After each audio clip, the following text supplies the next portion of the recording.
Assalamualaikum warahmatullahi wabarakatuh. Halo semuanya, perkenalkan, nama saya Gilang Gustavian Satya Asmara dengan NIM F2B023038 S1 Pendidikan Bahasa Inggris. Dan pada kesempatan kali ini saya akan membahas pembelajaran berbasis problem solving dan problem posing. Jadi, definisi problem solving. Definisi problem solving yaitu adalah proses pemecahan masalah yang melibatkan analisis, evaluasi, dan implementasi solusi.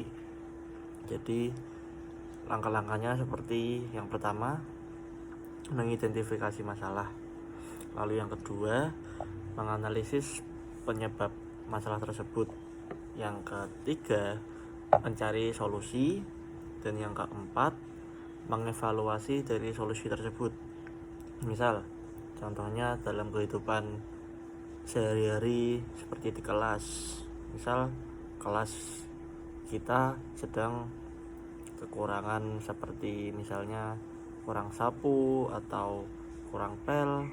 Jadi akhir-akhir ini kelas kita kotor seperti itu.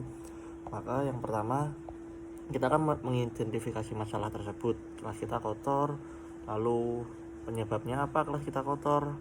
Yaitu penyebabnya kita tidak mempunyai sapu atau pel, dan lalu kita mencari solusi seperti yang tahap langkah ketiga tadi, mencari solusi bagaimana cara kita supaya kelas kita memiliki sapu atau alat kebersihan lainnya, yaitu kita dengan ada berpendapat seperti uang kas atau seperti ketua kelas untuk membelikan, itu juga bisa menjadi solusi. Maka tahap yang terakhir yaitu mengevaluasi solusi, apakah solusi itu solusi yang terbaik buat kita semua, seperti itu. Lalu ada manfaat dari problem solving ini, yaitu meningkatkan kemampuan berpikir kritis. Jadi sebelum kita melakukan tindakan, sudah pasti kita berpikir bagaimana caranya supaya kedepannya masalah ini terselesaikan dengan baik. Lalu yang kedua, mengembangkan kemampuan analisis. Jadi kita bisa menganalisis dari masalah-masalah tersebut. Yang ketiga yaitu meningkatkan kreativitas. Jadi kita tentu saja jika memiliki masalah, kita bisa berkreativitas sekreatif mungkin supaya masalah tersebut bisa terselesaikan. Lalu yang keempat, untuk membantu kemandirian belajar. Lalu yang kelima, meningkatkan keterampilan kolaborasi. Lalu ada yang kedua tadi, problem posing. Jadi definisi problem posing itu adalah proses menciptakan suatu masalah atau pertanyaan yang membutuhkan pemecahan.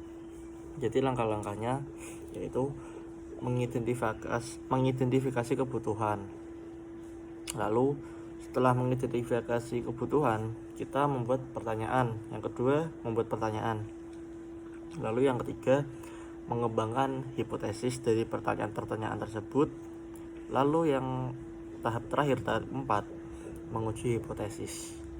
Jadi contohnya yaitu ada di dalam dalam penelitian ilmiah, kita bisa cari dan mengidentifikasi kasus nyata tersebut. Lalu manfaat problem posing.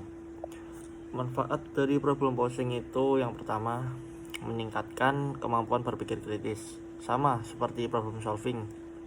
Lalu yang kedua, mengembangkan kemampuan analisis, juga sama seperti yang problem solving. Yang ketiga, meningkatkan kreativitas. Yang keempat, membantu kemandirian belajar. Dan yang kelima, meningkatkan keterampilan kolaborasi. Jadi manfaat problem posing itu hampir 11-12 mirip sama problem solving. Lalu aspek-aspek dalam problem solving dan problem posing. Yang pertama, dalam problem solving itu fokus kepada memecahkan masalah yang ada. Lalu yang problem posing itu berfokus membuat dan mengajukan masalah baru. Lalu di problem solving prosesnya itu analisis dan implementasi solusi. Kalau di problem posing itu prosesnya mengidentifikasi, lalu kita membuat masalah, dan problem solving menghasilkan hasil dari solusi yang praktis. Dan di problem posing itu hasilnya pertanyaan atau masalah baru.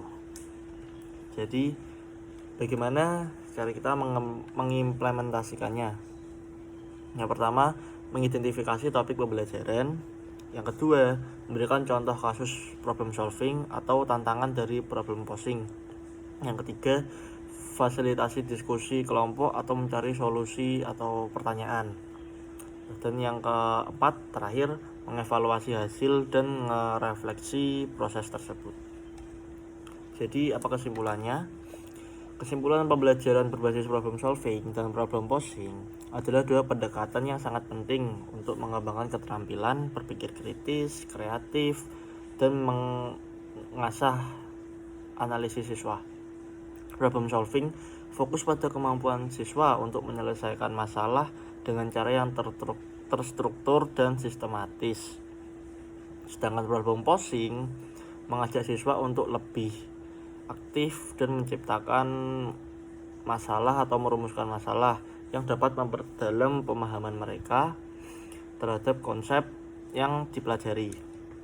Dengan demikian, penerapan problem solving dan problem posing secara efektif akan membekali siswa dengan kemampuan yang tidak hanya berguna di dalam kelas, tapi juga bermanfaat dalam kehidupan sehari-hari ataupun kehidupan kedepannya yang mereka jalani di masa depan.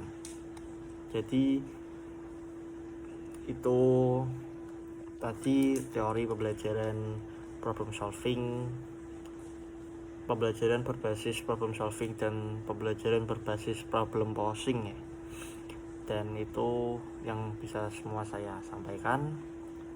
Mohon maaf jika banyak ada salah kata. Semoga bermanfaat. Terima kasih. Wassalamualaikum warahmatullahi wabarakatuh.